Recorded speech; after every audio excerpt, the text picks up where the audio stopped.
Assalamu alaikum viewers and welcome to my channel Study Law with Bushra. So we were discussing Contract Act 1872. In previous video we discussed from section 65 till section 72. In today's video we are going to discuss from section 73 to section 75 that deals with consequences of breach of contract. But before starting the discussion, I request you all to please subscribe to my channel and don't forget to press the bell icon for latest updates.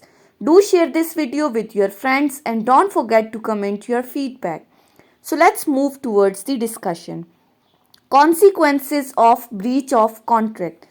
अब यहाँ consequences of breach of contract का क्या मतलब है कि जब कोई बंदा कॉन्ट्रैक्ट तोड़ देता है, मुआयदा शिकनी हो जाती है, तो उसके क्या कॉन्सिक्वेंसेस होंगे, उसके क्या नताइज होंगे। अब इसकी जो पहली सेक्शन है वो क्या कह रही है, कंपनसेशन फॉर लॉस और damage caused by breach of contract section 73। यानी कि जब मुआयदा शिकनी होती है, जब एक कॉन्ट्रैक्ट ब्रीच होता है, तो उस सूरत में जो लॉस या डैमेज कॉज हुआ है उसकी कंपनसेशन किस तरह से होगी, कौन देगा, उसका हर्जाना कैसे होगा, ये सेक्शन 73 डिस्कस कर रहा है। सो अगर हम इसकी डायरेक्ट लैंग्वेज देखें तो दो पार्टीज ने आपस में कॉन्ट्रैक्ट किया, उन्होंने उस कॉन्ट्रैक्ट की टर्म्स एंड कंडीशंस मेंशन कर दी, हर पार्टी ने अपनी लाइबिलिटीज, अपने राइट्स को उस कॉन्ट्रैक्ट में मेंशन कर दिया, उनके दरमियान वो कॉन्ट्रैक्ट साइन हो गया। अब कॉन्ट्रैक्ट साइन होने के बाद जब दोनों पार्टीज में से कोई एक पार्टी अपनी नेग्लिजेंस की वजह से, लापरवाही की वजह से या किसी भी रीजन की वजह से कॉन्ट्रैक्ट को ब्रीच करती है, या फिर वो डेलिबरेटली ऐसा कर रहे हैं, इंटेंशनली जानबूझकर ऐसा कर रहे हैं, तो उस सूरत में जिस पार्टी ने कॉन्ट्रैक्ट तोड़ा है, फॉर एग्जाम्पल ए और बी पार्टीज हैं, अब ए ने कॉन्ट्रैक्ट तोड़ दिया तो बी को तो ऑब्वियसली नुकसान होगा उस ब्रीच की वजह से। अब ये जो बी को नुकसान हुआ है, जो बी सफर कर रहा है, उसकी कंपनसेशन, उस लॉस या डैमेज की कंपनसेशन कौन देगा, वो पहली पार्टी देगी, वो ए देगा, जिसने कॉन्ट्रैक्ट तोड़ा है वो दूसरी पार्टी को कंपनसेशन देगा। अब ये जो कंपनसेशन है ये कौन डिटरमिन करेगा, ये कोर्ट डिटरमिन करेगी after the framing of issue.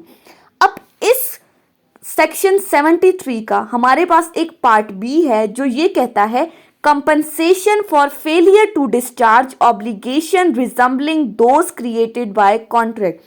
अब इसमें क्या बात कही है कि अगर एक पार्टी फेल हो जाती है अपनी लाइबिलिटीज को फुल करने में, अपनी जिम्मेदारियों को निभाने में वो फेल हो जाती है। अब फेल किस तरह से होगी, या वो इनकैपेबल है, उसमें इतनी सलाहियत नहीं है कि वो कॉन्ट्रैक्ट मजीद परफॉर्म कर सके, या उसके पास इतना पैसा नहीं है, मनी नहीं है, या कोई भी ऐसी रीज़न, किसी जदीद टेक्नोलॉजी की वजह से वो कॉन्ट्रैक्ट की परफॉर्मेंस में रुकावटें आ रही हैं, कुछ हर्डल्स आ रही हैं जिसकी वजह से कॉन्ट्रैक्ट परफॉर्म नहीं हो रहा और दूसरी पार्टी लॉस सफ़र कर रही है।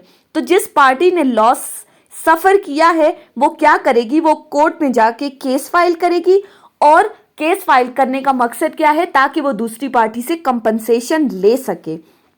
अब यहाँ पर एक एक्सप्लेनेशन दी हुई है इसी सेक्शन की पार्ट बी में कि जब ब्रीच ऑफ कॉन्ट्रैक्ट हुआ, उस मुआयदा शिकनी के नतीजे में जो लॉस हुआ है, कोर्ट उस लॉस को डिटरमिन करेगी और उसके साथ साथ वो रीजंस भी देखेगी कि किस वजह से ये कॉन्ट्रैक्ट ब्रीच हुआ है, क्या ऐसी वजूहात थी जिसके नतीजे में ये इस कॉन्ट्रैक्ट की नॉन परफॉर्मेंस हुई है, ये कॉन्ट्रैक्ट मजीद परफॉर्म हो ही नहीं सका। तो जब इन रीजंस को देखेगी तो उसके बाद कोर्ट अंदाज़ा लगाएगी कि कितना नुकसान दूसरी पार्टी को हुआ है, लिहाजा फर्स्ट पार्टी दूसरी पार्टी को कितनी कंपनसेशन देगी। ये एक्सप्लेनेशन में बताया कि पहले अंदाज़ा लगाया जाएगा, पहले एस्टीमेट लगाया जाएगा उस लॉस का, और उसके बाद दूसरी पार्टी को कोर्ट ऑर्डर देगी कि वो पहली पार्टी को कंपनसेशन देगी। अब कुछ केसेस में ऐसा होता है कि समटाइम पार्टीज एक दूसरे को माफ़ कर देती हैं उस ब्रीच की वजह से, यानी कि अगर एक पार्टी ने मुआयदा तोड़ा है तो दूसरी पार्टी उसको मज़ीद टाइम देती है कि तुम मुझे इतने टाइम तक ये कंपनसेशन दे देना, लेकिन अगर वो दूसरी पार्टी स्पेसिफाइड टाइम पीरियड में उसको कंपनसेशन नहीं देती या वो दोबारा कॉन्ट्रैक्ट ब्रीच करती है, तो फिर पहली पार्टी क्या करेगी, वो कोर्ट में जाएगी और फिर केस फाइल करके वो उस दूसरी पार्टी से कंपनसेशन वसूल करेगी। पहले क्या है, पहले वो माफ कर देती है कुछ केसेस में, नॉट इन ऑल केसेस। लेकिन अगर दूसरी पार्टी उसको कंपनसेशन नहीं दे रही तो फिर वो कोर्ट के जरिए जाकर अपनी कंपनसेशन रिसीव करेगी। नेक्स्ट आता है हमारे पास सेक्शन 74, जो कि डील करता है compensation for breach of contract where penalty stipulated for. इसका सिंपली मतलब क्या है कि आपने जो दूसरी पार्टी से कंपनसेशन लेनी है वो आप किस तरह से रिसीव करेंगे, वो आपको हर्जाना कैसे मिलेगा। वही बात, दो पार्टीज के दरमियान कॉन्ट्रैक्ट हुआ, उन्होंने अपनी टर्म्स एंड कंडीशंस मेंशन कर ली, रिटनली उन्होंने लिख दिया कि अगर ब्रीच ऑफ कॉन्ट्रैक्ट हुआ, कोई भी डैमेजेस या कोई भी लॉस हुआ तो कौन सी पार्टी कितना हर्जाना देगी जिसने भी कॉन्ट्रैक्ट तोड़ा। यानी कि उन्होंने अपने कॉन्ट्रैक्ट में ये चीज पहले ही मेंशन कर दी कि अगर ब्रीच ऑफ कॉन्ट्रैक्ट होता है तो एक पार्टी दूसरी पार्टी को इतनी कंपनसेशन देगी जिसने कॉन्ट्रैक्ट तोड़ा होगा। यानी कि वो अपनी कंडीशंस में ये बात भी मेंशन कर लेते हैं कि क्या वो कोर्ट की तरफ जाएंगे कंपनसेशन रिसीव करने के लिए, या अगर वो कोर्ट की तरफ नहीं जा रहे तो कोई आर्बिट्रेटर, कोई कंसिलिएटर आएगा, वो उनके दरमियान इस प्रॉब्लम को सॉल्व आउट करेगा। और इसके साथ साथ वो ये भी बता देते हैं कि किस तरह से कंपनसेशन रिसीव होगी उस कॉन्ट्रैक्ट को साइन करने से पहले। यानी कि पार्टीज ने पहले ही आपस में डिसाइड कर दिया कि अगर ब्रीच ऑफ कॉन्ट्रैक्ट हुआ तो इस तरह से कंपनसेशन रिसीव होगी। अगर इन टर्म्स एंड कंडीशंस को साइन करने के बाद, कॉन्ट्रैक्ट की फुलफिलमेंट के बाद, अगर कोई पार्टी ब्रीच ऑफ कॉन्ट्रैक्ट करती है, अब कोई पार्टी मुआहदा शिकनी कर रही है, तो दूसरी पार्टी इंटाइटल्ड है, वो क्या करेगी, वो पहली पार्टी से कंपनसेशन रिसीव करेगी, वो उससे डैमेजेस लेगी। और जिस पार्टी ने कॉन्ट्रैक्ट तोड़ा है वो रिस्पॉन्सिबल है कि वो दूसरी पार्टी को कंपनसेशन देगी। यानी कि कॉन्ट्रैक्ट तोड़ने वाले पर ये लायबिलिटी आ जाती है, ये जिम्मेदारी आ जाती है कि चूंकि कॉन्ट्रैक्ट मैंने तोड़ा है और इस कॉन्ट्रैक्ट को तोड़ने की वजह से दूसरी पार्टी को जो नुकसान हुआ है उसके लिए मैं लायबल हूं, मैं जिम्मेदार हूं कि मैं उसको वो हर्जाना दूंगा। उसके बाद आता है सेक्शन 75। सेक्शन 75 क्या कह रहा है, party rightfully resigning the contract entitled to compensation. इसमें सिंपली क्या बात हुई है कि अगर कोई पर्सन लॉफुली कॉन्ट्रैक्ट को ब्रेक कर रहा है तो वो फिर भी लायबल है कि वो दूसरी पार्टी को कंपनसेशन देगा फॉर सच नॉन फुलफिलमेंट और नॉन परफॉर्मेंस ऑफ कॉन्ट्रैक्ट। इसको हम एक एग्जाम्पल के थ्रू समझते हैं। फॉर एग्जाम्पल, ए और बी के दरमियान कॉन्ट्रैक्ट हुआ, ए ने बी को ये कॉन्ट्रैक्ट दिया है कि तुम मेरे लिए एक घर बनाओगे और इनके दरमियान यानी कि उस घर की कंस्ट्रक्शन करोगे। अब इनके दरमियान जो कॉन्ट्रैक्ट था वो कितने का था, ए ने बी को कहा कि तुम 1 साल के अंदर मेरे लिए घर की कंस्ट्रक्शन करोगे।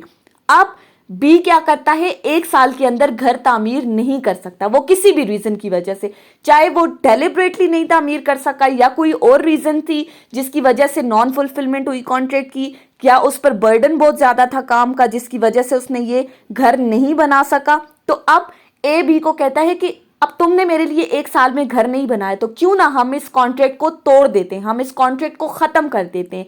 फिर अगर बी ने उससे कोई मिन्नत समाजत की कि भाई तुम मुझे थोड़ा सा टाइम और दो, और ए ने उसको टाइम दे दिया, उस टाइम पीरियड के अंदर भी इसने घर नहीं बनाया, तो उस सूरत में क्या होगा, अब ये ए पार्टी जिसने कॉन्ट्रैक्ट दिया था बी को, वो क्या करेगी, वो कोर्ट में जाएगी और वो अपनी कंपनसेशन डिमांड करेगी बी से। अब यहां पर बी लायबल है कि सबसे पहले तो वो उसे उसका एडवांस वापस करेगा जो उसने काम के लिए लिया था, इसके साथ साथ जो कॉन्ट्रैक्ट उसने तोड़ा है उसके लिए वो दूसरी पार्टी को डैमेजेस भी देगा, जो लॉस दूसरी पार्टी ने सफर किया है इस पूरे 1 साल में वो लॉस भी उसको देगा, और उसके साथ साथ जो पहली पार्टी यानी कि जो ए के अखराजात हुए हैं केस फाइल करने में, वो उसको वो तमाम अखराजात भी देगा। यानी कि ये सारी चीजें ए पार्टी कोर्ट के जरिए बी पार्टी से वसूल करेगी। ये थी हमारी आज की डिस्कशन कॉन्ट्रैक्ट एक्ट के chapter 5 consequences of breach of contract पे। आई होप कि ये टॉपिक आपको समझ में आया होगा। अगर आपने इस वीडियो को अटेंटिवली सुना है तो अगर आपको ये वीडियो अच्छी लगी है तो इस वीडियो को लाइक करें, कमेंट करें, चैनल को सब्सक्राइब करना ना भूलें और ज़्यादा से ज़्यादा अपने फ्रेंड्स के साथ शेयर करें। अगर किसी भी किस्म की कोई कंफ्यूजन है तो आप कमेंट्स के ज़रिए मुझसे पूछ सकते हैं। Thank you so much for watching this video. अल्लाह हाफिज़।